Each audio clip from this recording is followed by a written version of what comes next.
আসসালামু আলাইকুম। আমি ফারিয়া আছি আপনাদের সাথে ফারিয়াস ফ্যামিলি ব্লগ ইউটিউব চ্যানেল থেকে।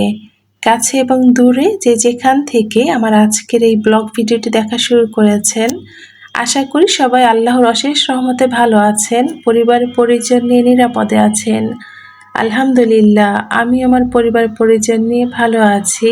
সকালের নাস্তার পর্ব শেষ করে অফ ক্যামেরায় ঘরটাও গুছিয়ে নিয়েছি। চলে এলাম কিচেনে। আজকে যেহেতু লম্বা একটা সময় কিচেনে কাজ করতে হবে, তো ভাবলাম কিচেনের কাজগুলো দিয়ে আজকের ভিডিও শুরু করি। তো আফসির আব্বু বাজারে গিয়েছিল, আজকে একসাথে অনেকগুলো বাজার করেছে। এখানে কিছু সবজির বাজার ছিল, আর সাথে পুরো মাসের মাছ মাংসের বাজারটাও করে নিয়ে এসেছে। তো সে যখন বাজার করে একদিনই মাছ এবং মাংসের বাজার করে, তবে আমি তাকে মাঝে মধ্যে বলি যে একদিন যদি মাছের বাজার করো বা একদিন মাংসের বাজার করলে কিন্তু আমার জন্য কাজটা সহজ হয়ে যায় গোছাতে। কিন্তু সে যখন বাজারে যায় একসাথে মাছ এবং মাংসের বাজারটা করে নিয়ে আসে, বলে কষ্ট যখন করব একদিনই করি, আর বড় বাজারটা যেহেতু একটু দূরে, তো সে একদিনই মাছ মাংসের বাজারটা করে নিয়ে আসে। তো রান্নাঘরের কাজকে সহজ করতে আজকে আমি পুরো মাসের মাছ মাংসের বাজারটা গুছিয়ে নিব। তো আমরা যারা গৃহিণীরা আছি আমাদের কিন্তু খুব টেনশনের একটা কাজ হচ্ছে কি রান্না করব। সকালবেলা ঘুম থেকে উঠে বসে বসে চিন্তা করি আজকে কি রান্না করব বা কি কি ফ্রিজে আছে। তো মাসের শুরুতে যদি আমরা মাছ মাংসের বাজারটা সুন্দর করে গুছিয়ে নেই, তাহলে কিন্তু দেখবেন টেনশন থাকে না, ফ্রিজ থেকে বের করে পছন্দ মতো রান্না বান্না করে নেওয়া যায়। আজকে শুরুতেই আপনাদেরকে একবার স্মরণ করিয়ে দিতে চাই, আমার ভিডিওটি যারা দেখা শুরু করেছেন প্লিজ একটা লাইক দিবেন যদি আমার ভিডিওর কোনো অংশ আপনাদের কাছে একটু হলেও ভালো লাগে। আর যারা প্রথম আজকে আমার ভিডিও দেখছেন, আমার এই ছোট্ট চ্যানেলে নতুন, চাইলে কিন্তু আমার এই চ্যানেলটি সাবস্ক্রাইব করে পাশে থাকতে পারেন। এরই মধ্যে যারা আমার ছোট্ট চ্যানেলটিকে একটু একটু করে বড় করতে সাহায্য করছেন, সবাইকে অনেক ধন্যবাদ জানাচ্ছি।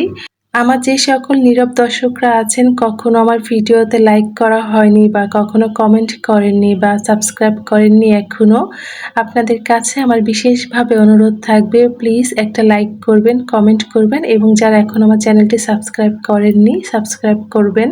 আপনাদের একটা লাইক, কমেন্ট এবং সাবস্ক্রাইব আমার জন্য অনেক বেশি মূল্যবান। আমাদের এ মাসের মাছের বাজারের মধ্যে ছিল পাঁচমিশালি, ছোট চিংড়ি মাছ, কাকচি মাছ, বড় একটা পাঙ্গাস মাছ, আর ছিল বেলে মাছ। তো পাঙ্গাস মাছ আস্তই নিয়ে এসেছিল, আমি ভালো মতো তারে মাজুনি দিয়ে পরিষ্কার করে দিয়েছি, আর আফসির আব্বু কেটে দিয়েছে। আর যে বাকি মাছগুলো ছিল সেগুলো হেল্পিং হ্যান্ড মেয়েটাই কেটে দিয়েছে। তো আমি সবসময় পাঙ্গাস মাছটাকে ভালো মতো তারে মাজুনি দিয়ে উপরে যে কালো অংশটা থাকে সেটা পরিষ্কার করে নেই। আর আমার মা হচ্ছে পাতা দিয়ে পরিষ্কার করে, ডুমুর পাতা, তো এখানে তার পাতা পাওয়া যাবে না।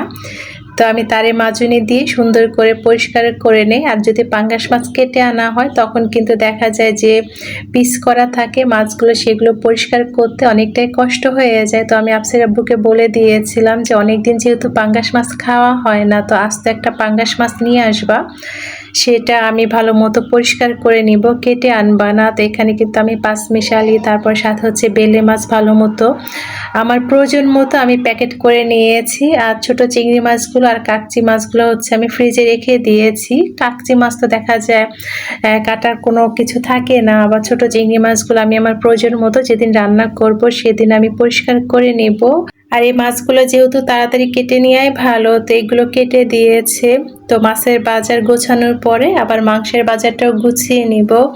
ও সাথে আবার কিছু পুঁটি মাছও নিয়ে এসেছিল, পুঁটি মাছও হেল্পিং হ্যান্ড মেয়েটা কেটে দিয়েছে। আমার কাছে তো গরম ভাতের সাথে পুঁটি মাছ ভাজা খেতে অনেক বেশি ভালো লাগে।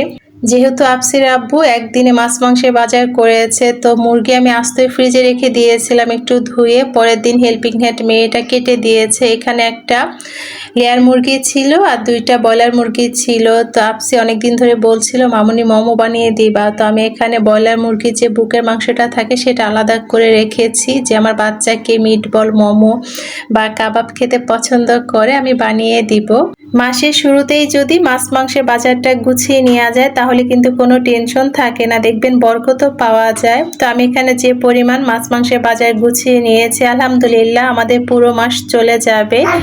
তবে যাদের বাসার বাচ্চারা মুরগির মাংস খেতে বেশি পছন্দ করে, তো তাদের তো মুরগি বেশিই লাগে, আর আমার বাচ্চারা যেহেতু মুরগির মাংস খুব একটা পছন্দ করে না, তো আমাদের কিন্তু মাসে 3 থেকে 4টা মুরগিতে হয়ে যায়।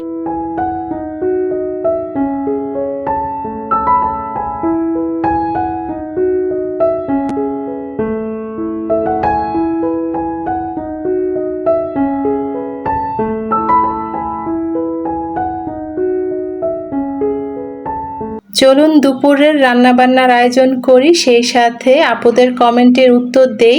আমার গত দিনের ভিডিওতে কায়নাত জাহান আইডি থেকে আপুটা কমেন্ট করেছিলেন, আপু ফ্রিজ থেকে রুটি বের করে সঙ্গে সঙ্গে কি সেঁকে নিতে হবে, আর গ্যাস কি হাই ফ্লেমে রাখতে হবে নাকি লো ফ্লেমে রাখতে হবে? তোমার আগের অনেক ভিডিওতে বলেছিলে, আমি দেখেছি কিন্তু ভুলে গিয়েছি, আর এখন এই ভিডিওগুলো দেখে নিচ্ছি, তো আগের ভিডিওটা খুঁজে পাচ্ছি না, প্লিজ একটু জানিও।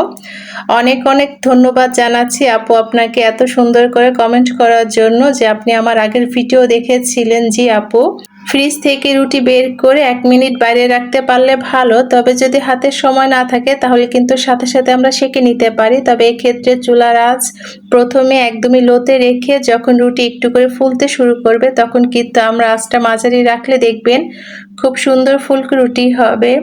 তো যাই হোক, এরপরে আমাকে ফিরোজি আলম আইডি থেকে আপুটা কমেন্ট করেছিলেন, আসসালামু আলাইকুম প্রিয় আপু, তোমার বারান্দার গাছগুলো না বেশ সুন্দর, জবা ফুল আমার ভীষণ পছন্দ।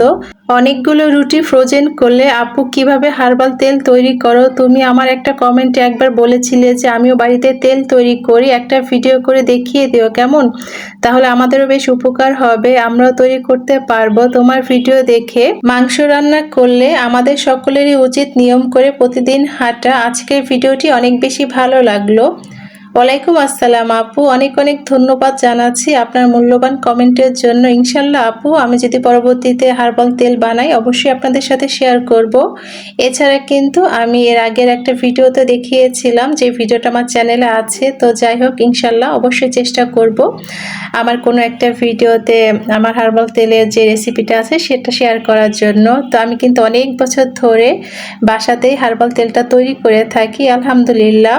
প্রত্যেকটা উপাদানই যেহেতু আমার হাতের নাগালেই আছে, আমি কিন্তু হার্বাল তেল তৈরি করার জন্য আমার ছোট্ট বারান্দায় কালো কেশরের গাছও লাগিয়েছি, একটা মেহেদি গাছ লাগিয়েছি, এছাড়া কিন্তু জবা গাছও লাগিয়েছি, আর এছাড়া তো আমার ছোট্ট বারান্দায় অ্যালোভেরা গাছ আছে। তো সব কিছু মিলে আমি চেষ্টা করি আর কি, আমার ভাগ্নিকেও দেখা যায় আমার বানানো হার্বাল তেলটাই আমি দিয়ে থাকি।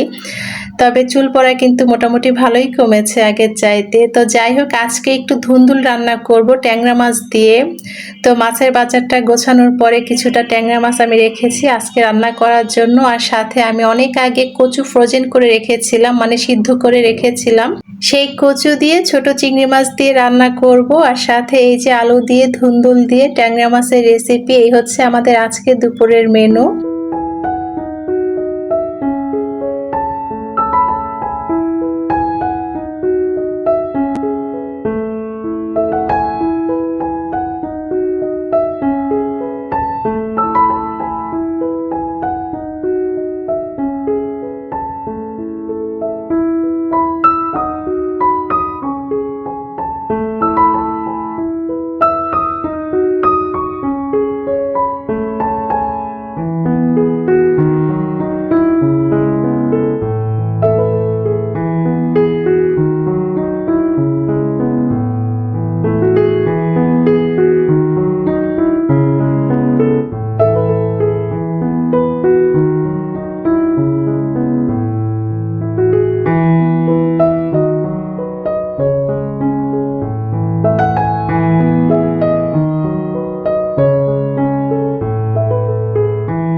তো যাই হোক, অনেক ধৈর্য নিয়ে আমার পুরো ভিডিওটি দেখার জন্য আপনাদের সবাইকে অনেক ধন্যবাদ জানাচ্ছি। সকলের সুস্বাস্থ্য দীর্ঘায়ু কামনা করে আজকের মতো বিদায় নিচ্ছি। আল্লাহ হাফেজ। আসসালামু আলাইকুম।